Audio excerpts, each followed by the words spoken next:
finalement inutile. Alors, cela peut bien sûr faire penser à 1984, le livre de George Orwell, qui est postérieur au meilleur des mondes. Pourtant, ces deux ouvrages offrent une vision assez différente. En effet, chez Orwell, le pouvoir contrôle par la surveillance et la peur. Alors que chez Huxley, il contrôle par le plaisir et la distraction, je vous l'ai dit. Donc ce sont deux visions opposées, mais avec une même question quand même. Qu'est-ce qu'une société libre ? Et puis le roman d'Huxley prend une dimension encore plus forte à travers le personnage de Septisé, et on perçoit immédiatement les failles. Car pour lui, une vie sans douleur, sans amour véritable, sans choix réel, eh bien ce n'est pas une vie humaine. Et dans une célèbre scène, il revendique le droit d'être malheureux. Une idée presque choquante dans cet univers où tout est fait pour éviter la souffrance.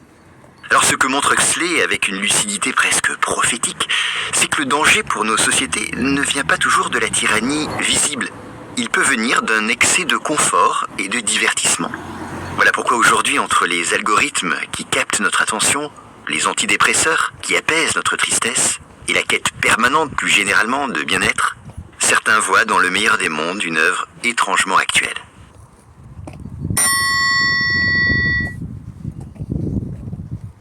Salut Internet. Sur cette chaîne, on s'est intéressé à plein de pays différents. Et vous savez, le truc qui me fascine le plus en géographie et en géopolitique, ce sont les minuscules territoires, les tout petits bouts de terre qui ont tout fait pour être indépendants malgré toutes les complications que ça peut engendrer. Alors aujourd'hui, cette vidéo est dédiée à ces warriors, ces zones qui font 5 terrains de foot et qui s'assoient à la table des mastodontes de la planète. Et ça tombe bien, c'est un des thèmes que vous avez le plus réclamé, alors perdons pas plus de temps. Mais avant ça, évidemment, disclaimer, les amis, je vais charcuter la prononciation de pas mal de choses. Je compte sur vous pour être indulgent et bienveillant quand vous allez me le faire remarquer en commentaire.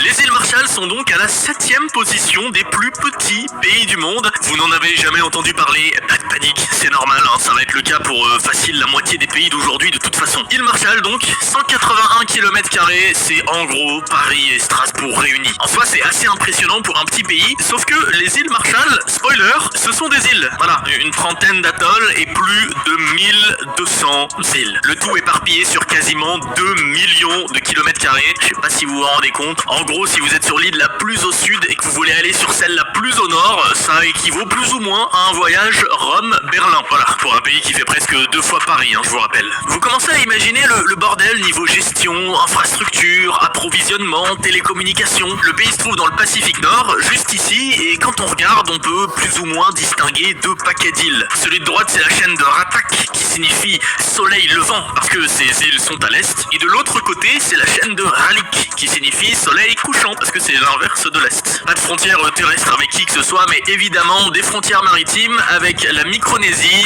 Nauru et les Kiribati. En 2018, aux îles Marshall, on comptait un petit peu moins de 60 000 habitants, la population de Neuilly-sur-Seine en gros. La ville la plus peuplée étant évidemment la capitale, Delap Uliga Tarit, qui se trouve sur l'atoll de Majuro et qui en 2012 comptait 20 000 Marshallais. Ouais, le gentilé des îles Marshall, c'est Marshallais. Il y a plein de jeux de mots possibles avec. Je vous laisse partager vos meilleures créations en commentaire. Quoi qu'il en soit, Marshallais c'est aussi le nom d'une des 2 langues officielles avec l'anglais. Ok, micro-point histoire parce que c'est important, mais gardez en tête que ce sont évidemment que des grandes lignes. Je peux pas rester 20 minutes sur l'histoire de chaque pays. Les premiers hommes seraient arrivés de Micronésie sur l'archipel il y a à peu près 3000 ans. Donc l'histoire du pays ne commence pas du tout avec la découverte des îles en 1529 par les Espagnols. Et ces îles, elles ont beaucoup changé de main. On passe des Espagnols aux Allemands en 1885, puis aux Japonais en 1914 et enfin aux Américains en 1944, avant de devenir indépendante en 1986. Le pays n'a pas d'armée, pas de marine, par contre il a son propre service de police, en plus de la base américaine qui se trouve sur l'atoll Kwajalein. Pour ce pays, la base c'est de savoir naviguer. Avant l'arrivée du GPS, les Marshallais utilisaient pour s'orienter les étoiles et ce qu'on appelle des cartes à bâtonnets. Ça ressemble à ça. Sinon, un des plus gros problèmes du coin, totalement indissociable de l'histoire des îles Marshall, c'est le scandale des essais nucléaires faits dans les années 50 par les États-Unis. Beaucoup de cancers sur place sont directement liés à ces essais nucléaires, à tel point que le gouvernement américain est obligé de dédommager financièrement les victimes encore aujourd'hui. Alors on ajoute à ça la montée des eaux liée au dérèglement climatique et les cyclones hyper puissants. C'est malheureusement un des premiers pays qui risque de disparaître entièrement dans les décennies à venir. Dites-vous, même l'accès à l'éducation navigation est galère. Quand t'habites sur un des atolls paumés,